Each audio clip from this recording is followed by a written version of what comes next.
একরাম রাসূল সাল্লাল্লাহু আলাইহি ওয়াসাল্লামকে প্রশ্ন করতেছেন। তিরমিজি শরীফে হাদিসটা বর্ণিত। যায়েদ ইবনে আরকাম রাদিয়াল্লাহু তাআলা আনহু বলেন, কিলা ইয়া রাসূলুল্লাহ মা হাযিহিল আযাহি। যায়েদ ইবনে আরকাম রাদিয়াল্লাহু তাআলা আনহু বলেন যে রাসূলের সাহাবায়ে কেরাম প্রশ্ন করলেন, হে আল্লাহর রাসূল, কুরবানি এটা কি? কার আদর্শ? কি ভিত্তিতে আমরা এই কুরবানিটা করি? কে করছেন? কেন করি? রাসূলুল্লাহ সাল্লাল্লাহু আলাইহি ওয়াসাল্লাম বলেন, সুন্নাতু আবিকুম ইব্রাহিম। এই কুরবানিটা যেমন তেমন কোনো বিষয় নয়। এই কুরবানিটা ভেসে আসা কোনো বিষয় না। এই কুরবানিটা রব্বে কারিমের প্রিয় খলিল ইব্রাহিম আলাইহিস সালাম, যিনি উম্মতে মুসলিমার জাতির পিতা, তিনার সুন্নাত। সুবহানাল্লাহ। তাহলে এই কুরবানিটা কেন করি আমরা? যে ইব্রাহিম আলাইহিস সালামের সুন্নাত, এই জন্য আমরা করি। কেমন সুন্নাত? তাও আল্লাহ পাক রব্বুল আলামিন সূরা সাফফাতের ভিতরে বিস্তারিতভাবে আলোচনা করতেছেন।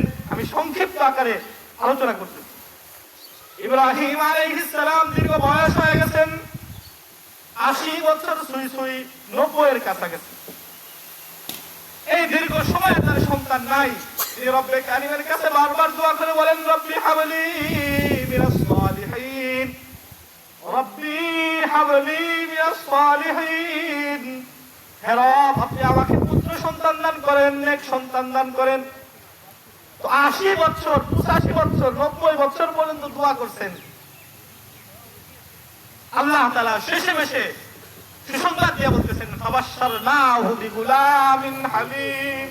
আমি আল্লাহ পাক রব্বুল আলামিন খলিলকে বুর্দবারী, সহনশীল, ধৈর্যশীল, সৎ সন্তান উপহার স্বরূপ দিলাম। সুবহানাল্লাহ। এবার আল্লাহ তাআলা এই সংক্ষিপ্ত আকারে কোরআনের ভাষায়, ফালাম্মা বালাগা মাহুস সায়া ক্বালা ইয়া বুনাইয়া ইন্নী আরা ফিল মানাম। আল্লাহ তাআলা বলতেছেন, যখন ইব্রাহিম আলাইহিস সালামের পুত্র হাঁটি হাঁটি পা পা করে ধীরে ধীরে বড় হয়ে গেছে, মাঠে চলতে পারে, দৌড়াইতে পারে, হাঁটতে পারে, কৈশোর বয়সে এসে পদার্পণ করেছেন। এবার ইব্রাহিম আলাইহিস সালামকে আল্লাহ তাআলা স্বপ্ন দেখাইছেন। ইব্রাহিম আলাইহিস সালাম সন্তানকে এসে বলতেছেন, ইন্নী আরা ফিল মানাম। হে আমার পুত্র, হে আমার সন্তান, আমি যে স্বপ্নে দেখেছি, আন্নী আযবাহুকা ফানজুর মাযা তারা, যে আমি তোমাকে জবাহ করতেছি। সুবহানাল্লাহ। এই ব্যাপারে তুমি কি বলো? আর পুত্রও কি যার তহিন কণ্ঠে বলতেছেন যে, হে আবু বাবা, ইয়া আবাতি ফাআল মা তু'মার। এতে আমাকে প্রশ্ন করার কি আছে? আমাকে জিজ্ঞাসার কি আছে? হে বাবা, আপনাকে যদি রব আদেশ দিয়ে থাকেন, আল্লাহ আদেশ দিয়ে থাকেন, আপনি সাথে সাথে কুরবানি করুন, আল্লাহর আদেশ পালন করুন। সুবহানাল্লাহ। সাতাজিদুনি ইনশাআল্লাহ। আল্লাহ যদি চায়, মিনাস সাবিরিন, আপনি আমাকে ধৈর্যশীলদের ভিতরে পাবেন। সুবহানাল্লাহ। কাহিনী আমরা সবাই জানি। কি জানি? কাহিনী আমরা সবাই জানি, কিন্তু একটু ভিতরে নেন, কাহিনীটা একটু ভিতরে নেন, গল্পটা একটু ভিতরে নেন, ইতিহাসটা একটু ভিতরে নেন।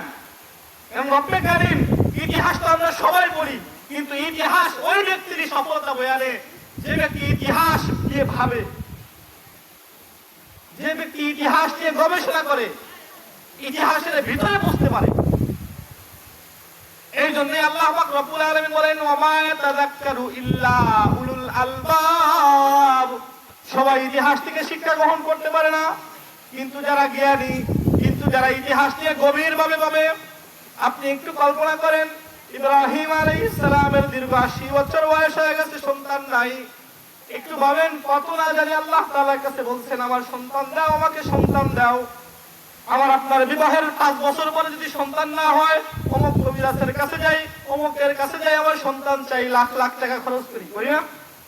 ইব্রাহিম আলাইহিস সালাম 80 বছর 85 বছর আল্লাহর কাছে সন্তান চাইতেছেন, সন্তান দেয় না। 90 বছরের কাছাকাছি বয়সে আল্লাহ সন্তান দিচ্ছেন, কত না ভালোবাসবেন।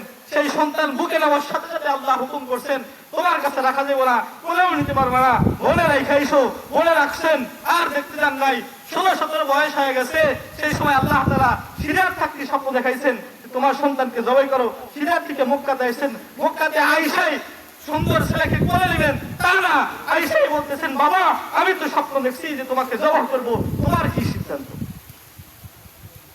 ছেলেও না কেমন, ছেলে তো চাইলে বলতে পারতো যে তুমি তো জানেন আমার জন্মের পরে তুমি আমার কাছে আসো নাই, আমাকে কোলে নাও নাই, কোন অধিকারে তুমি এটা বলো যে আমাকে জবাই করবে, তাই না?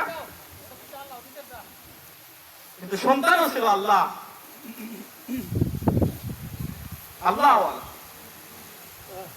এবারে সন্তানকে জবাই করতেছেন, তার না জানি কত কষ্ট, কষ্ট না? জবাই করার জন্য মাঠে নিয়ে গেছেন, জবাই করবেন। এমন সময় সন্তান বলতেছেন, বাবা মেহেরবানি করে আমার হাত পা একটু বেঁধে দিবেন। বাবা বলে, কেন বাঁধবো?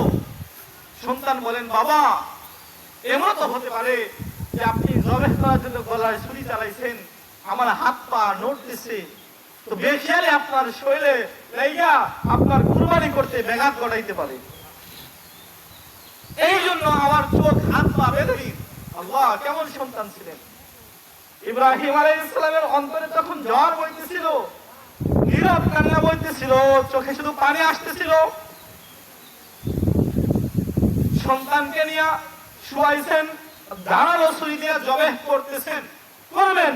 এমন সময় রব্বে কারীম ইব্রাহিম আলাইহিস সালামকে ডেকে বলতেছেন, ওয়ানাদাইনাহু আইয়া ইব্রাহিম, হে ইব্রাহিম قد صدقت الرؤيا إنا كذلك نجزي المحسنين, যে তুমি তোমার স্বপ্ন সত্যায়িত করেছো, তুমি তোমার সন্তানকে জবাই করতে দেখেছো, কিন্তু জবাই করে ফেলছো এটা দেখো নাই। আমি চাইতেছিলাম তুমি যেন আল্লাহ তাআলার সন্তুষ্টির জন্য জবাইয়ের জন্য প্রস্তুত হও, তোমার সন্তানকে জবাই করার দরকার নাই, আমি আল্লাহ তাআলা জান্নাত থেকে দুম্বা পাঠিয়ে দিলাম, এটাই জবাই করো। সুবহানাল্লাহ। ওইখান থেকে তারপর আল্লাহ তাআলা বলছেন, ইন্না কাযালিকা নাজজিল মুহসিনিন, আর আমি মুহসিনদের বদলা এভাবে দিয়ে থাকি। সুবহানাল্লাহ। ওইখান থেকে নিয়ে আমাদের পর্যন্ত উম্মতে মুসলিমার ইব্রাহিম আলাইহিস সালামের আদর্শ অনুযায়ী কুরবানি করা ওয়াজিব। তো ইনশাআল্লাহ ইব্রাহিম আলাইহিস সালামের আদর্শ অনুযায়ী তো আমরা কুরবানি করব ইনশাআল্লাহ। ইব্রাহিম আলাইহিস সালাম যে অনুভূতি নিয়ে কুরবানি করছেন, আমরা সেই অনুভূতি নিয়ে তো করব ইনশাআল্লাহ। আল্লাহ তাআলা তৌফিক দান করুন।